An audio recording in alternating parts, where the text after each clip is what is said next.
Putri Aryani lolos ke final America's Got Talent 2023, siap unjuk suara emasnya lagi. Putri Aryani membawa kabar gembira untuk tanah air. Langkahnya di ajang America's Got Talent 2023 terus berlanjut. Dalam babak semifinal ketiga, Rabu, tanggal 6 September tahun 2023, Putri Aryani tampil bersama 11 kontestan lainnya.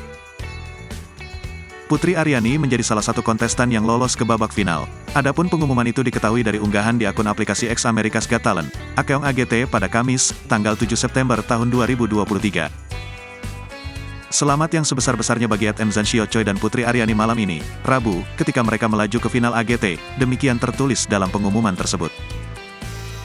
Putri Aryani lolos bersama grup paduan suara Mzan Si Youth Hoer. Babak final America's Got Talent akan digelar pada Oktober tahun 2023 mendatang. Putri Aryani membawakan lagu U2 dengan judul I Still Haven't Found What I'm Looking For. Penampilan Putri Aryani begitu memukau dan mendapatkan standing ovation dari keempat juri.